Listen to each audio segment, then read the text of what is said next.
I made my first $1 million in 2024, but just 10 years ago, I was homeless, addicted to heroin, and in and out of jail. And in this video, I'm gonna be going over the lessons that I learned from then until now so that I can help you apply those same lessons to make $1 million in 2025. Now, the first real lesson that I had to learn was that the why is more important than the how. When I was getting high, I wanted to get high so bad that I did whatever I needed to do to get $50 to $150 a day. It did not matter. Like, I was so committed and my why was so strong, I was gonna make it happen every single day. I figured the strategy out every day. It was a daily chase. If you want it bad enough in business for a big enough purpose, like mine was to not feel like I was dying. And I hated my life so much, I wanted to escape my reality. But when you apply it to business, you're gonna do whatever you need to do to make it happen. So the first step of all of this is figuring out your why. You got to ask yourself, what do you want to accomplish? What do you want this for? And what are you doing this for? I've hired hundreds of people, and I can tell you that the most successful ones are the ones who have the strongest goals and the ones who are committed to their why the most. So please take some time, figure out exactly why it is you are trying to become successful. Why are you trying to make $1 million? And set a deadline for yourself to accomplish these things. I was always looking for the next quick opportunity after I got clean, the next quick thing. What's the next thing that's going to make me a quick buck? And the strategy is what I really focus on. I think too many entrepreneurs get caught up in the strategy of how they're going to do it instead of why they want it. And the reason why you want to put 90% of your focus on the why and the other 10% on the how is because the first strategy that you take, you're always going to fail on. And if your why isn't strong enough, if it doesn't keep you up at night and it doesn't wake you up in the morning and it doesn't compel you, then it's not going to allow you to persist through those failures when you get knocked down. Because the first time you're gonna fail, like I failed the first several times I attempted to start a business, and then I came back, I picked myself up, and I said, hey, what did I do wrong? I analyzed what I was doing wrong, and then adjusted, made changes, and then re-executed. The only reason I was able to do that is because my why was so strong. And I really committed to focusing on my purpose and what I wanted to accomplish these things for. Because if you just go into it for the money, it's not enough to keep you going. You have to have like a deep rooted purpose.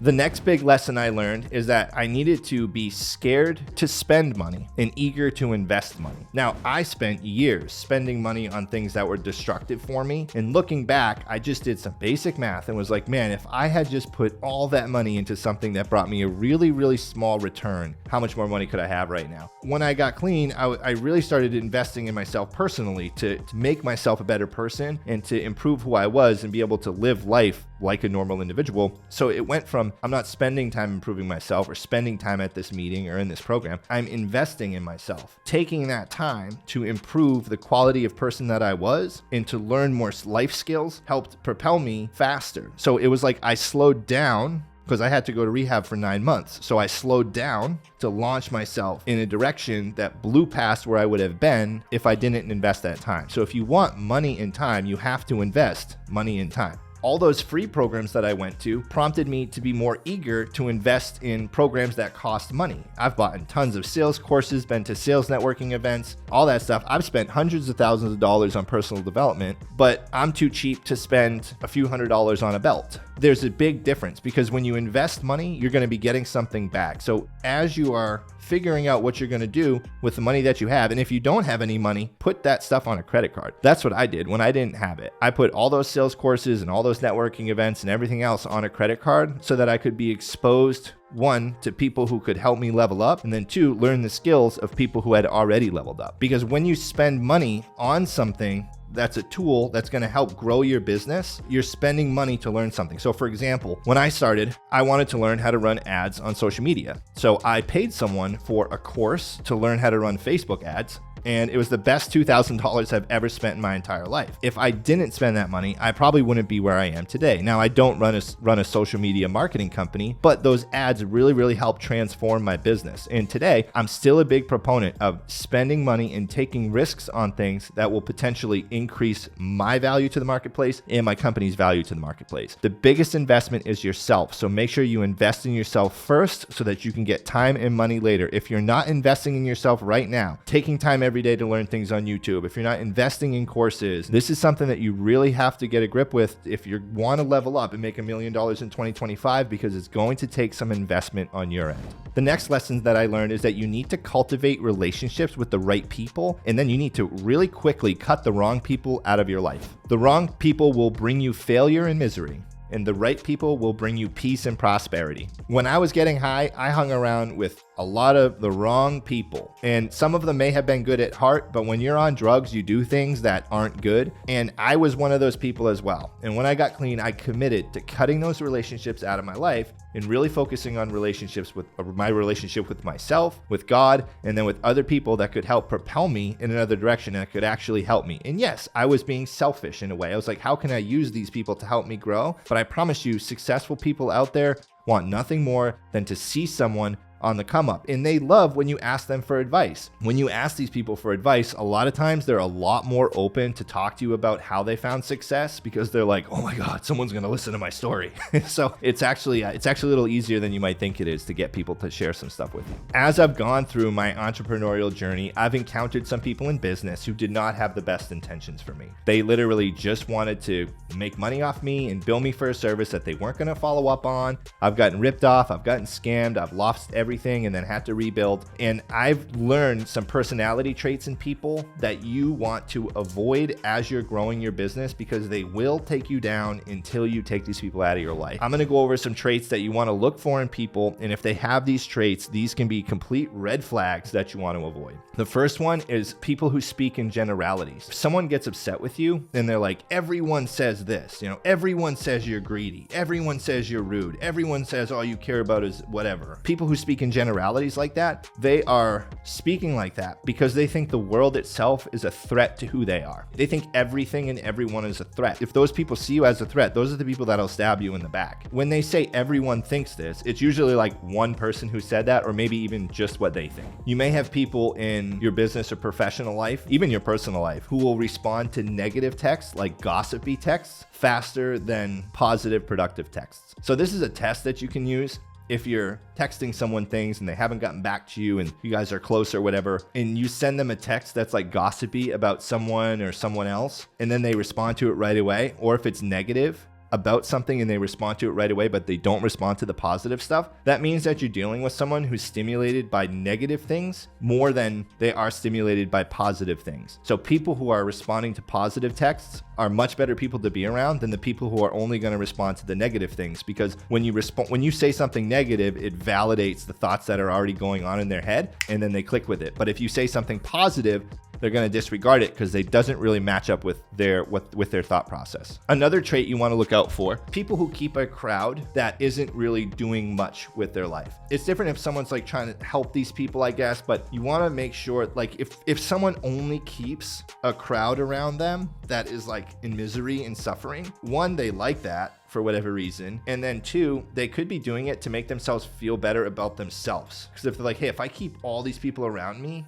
that are suffering and struggling, it makes me feel better about who I am. And I can say, oh, look at me, I got my stuff together and all these people don't. You want to keep an eye on that as well. Another thing, this is huge, is someone who can't finish a cycle of action. So if someone's like, oh, I'm going to go get my real estate license, and then they do it, like they get it and they start and then they never finish. And then I'm going to do something else and they never finish. People who don't finish cycles of action are just messes, and they're not committed enough to their goals to ever see anything through. And then the last trait, I see this with employees all the time. Well, not all the time, but every now and then, where I will ask someone to help someone and it drives them crazy. Like if you ask someone to help someone, or you see someone who actually like driven crazy helping someone, they hate helping other people, they don't want to help someone else, then they're not going to want to help you. And the only reason they will help you is if it's help, if it's under the guise of help, but it's really intended to undermine you and hurt you. Now, I had someone very, very close to me at one point who I had to cut off for some of those reasons. When I cut that person off, the trajectory of my life immediately increased. Business, finances, other relationships, everything else went right up. And it was really, really hard because I was close to this person, but that was one of the best business decisions I ever made in my life. The next lesson I learned is that it's okay to be obsessed with work. Me personally, I'm always going to be obsessed with something. And if it's not something positive, it's something negative. So if I'm not like obsessed with business and making money, maybe I'm going to be obsessed with like drinking or like, women or something else and doing something that's not positive. So I need to keep my focus 100% on my success and my eyes on the prize all day long. I'm filming this on a Sunday and it's actually my birthday while I'm filming this. And some people might say I'm crazy and be like, oh, go celebrate your birthday. But like, I love doing this. This is what makes me fulfilled as a person. Like working and accomplishing things makes me feel really, really good. Nothing gives me a better feeling than that. I'm gonna give you permission here to work 7 days a week, 365 days in 2025 to make that $1 million.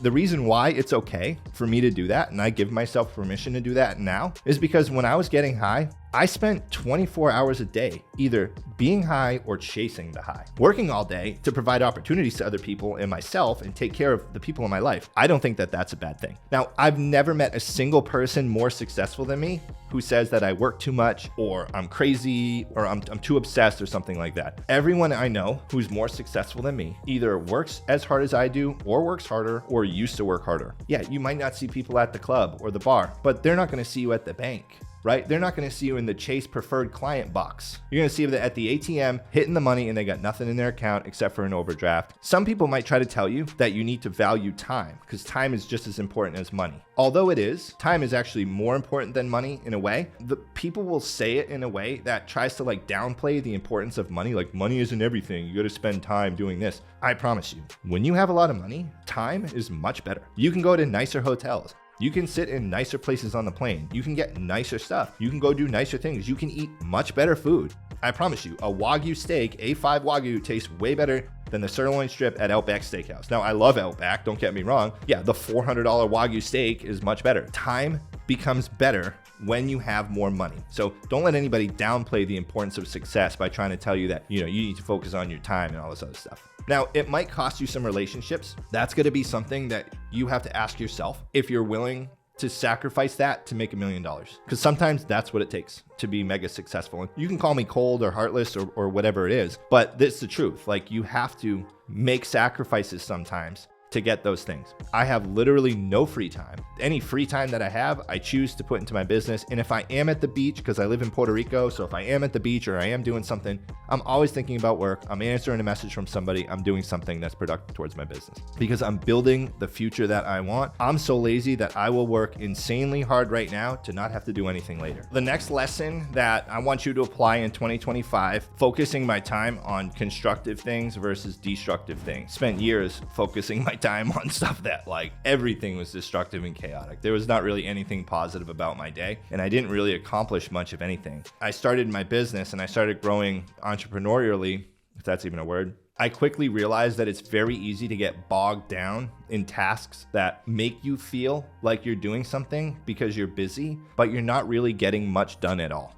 You can probably relate to having done a ton of stuff and you're feeling exhausted at the end of the day, but you reflect and you're like, what did I actually get done? I do this every single day. I have a list. I write down a list of stuff that I need to accomplish, and I'll just plan out what my week needs to look like and what I need to get done that week to accomplish my goals. And there's usually a lot of stuff on the list and I can't do everything. So I'll look at that list and I'll figure out, hey, now what 5 things are gonna generate the most revenue that no one else can do as well as I can. There's a lot of busy work that you're doing every day, most likely, that you can assign to a virtual assistant, or you can assign to an assistant that may not cost you a ton of money. And this is part of economies of scale. Say you go from solopreneur selling your product, and then you are making a certain amount of money. You're capped on how much you can sell. And then once you start hiring and training employees, that's going to take time away from how much product you can sell, but you're investing that time into someone else to help them learn how to sell your product. And then once they're on their feet and they're rocking,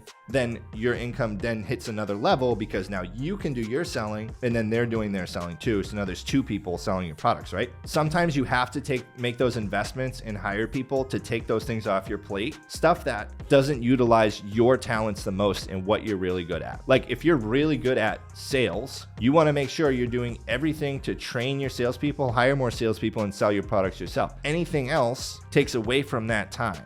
So offloading those tasks on other people, for instance, like YouTube. I don't edit my videos anymore. I have someone edit my videos. I'm not as good as him, number 1. Number 2, it'll take me 10 times as long to edit it as it takes him. And number 3, I will make more in the amount of time that it would take me to edit the video than it costs me to just give him the video to edit. And then I can put that time towards other things. So you really need to prioritize your tasks every week, because I promise, as you're starting out in business, or if you're growing your business, you got a million things to do. And it's so easy to get caught down in the busy work and putting out the fires every day. Sometimes you just got to turn your phone off and be focused and be like, hey, I'm going to get this stuff done right here that I need to get done, or make my sales calls and put my phone on do not disturb. No one else is getting in touch with me for the next few hours, and you just have to be focused and prioritize. And you want to make sure that you're recruiting and hiring the best people. You're always going to have to hire more people than you think you will, because you're going to hire one person, they might work hard for a few months and then they get lazy and you have to fire them, or they start cheating, or they lie about their hours or something. You got to get rid of them.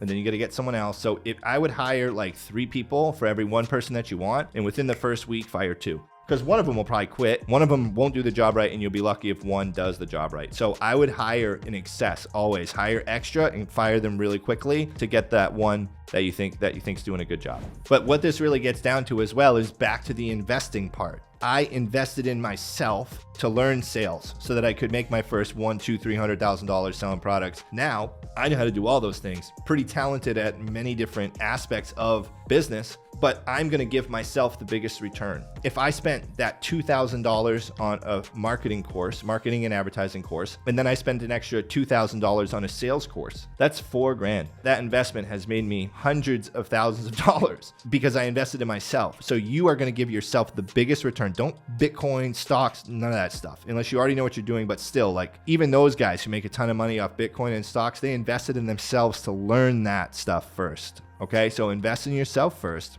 I don't own any Bitcoin at all, and I own no stocks, and I own no real estate. I have no real estate, no stocks, no Bitcoins. That's all. I just have my business. That's it. Invest in yourself and then invest in others. So this is where you go to hiring other people. Once you have enough money to where you've already invested in yourself a lot, and you're already still investing, and you're already investing in other people, then extra money you can put into different assets that will bring you things like you can buy real estate or Bitcoin or whatever else, stocks and stuff like that. But the guys who make the most money build businesses. Even the guys who make billions of dollars in real estate, they have real estate businesses that are like large portfolios. There's plenty of millionaires from real estate, but there's more billionaires from building a business. So personally, I think that's the biggest asset that you can invest in, and that really comes down from you investing in yourself and other people, and then the assets that you need to grow your business. This is probably the biggest lesson of all. Look, I hit a bottom so low. Nothing can get worse than that. Taking risks is not scary for me anymore. I put a needle in my arm multiple times a day and would shoot up something that I did not know if it was going to kill me or not. And my life at that point was so bad. I was a shell of a human being, spiritually and emotionally and mentally and physically and financially drained. I've overdosed. I've had guns pulled on me. I've had knives pulled on me.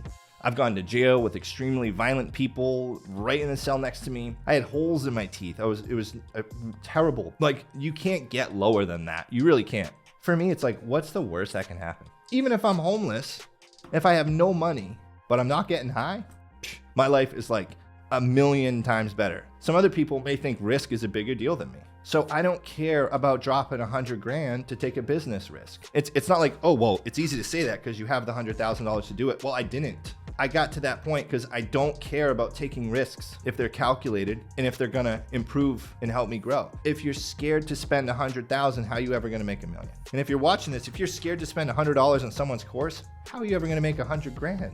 How are you ever gonna make $200,000? No one saves their way to being wealthy. No one saves their way to making $1 million unless you're like 80 years old and you get it in stocks or someone passed it down to you or something. Take chances. Let's make 2025 your biggest year ever. Go ahead and make $1 million. And you know what? If you don't make $1 million in 2025, who cares? If your why is strong enough, you're gonna push and do it in 2026. And if not, you're going to make it happen in 2027. And if not, you're going to push hard every single year until you make it happen, because you're not a quitter and you're not going to give up and you're going to make this happen. Commit to yourself, commit to your goals. I hope this video helped you, and I hope to see you guys on the next video so that we can help you crush your goals and crush your business. Thank you.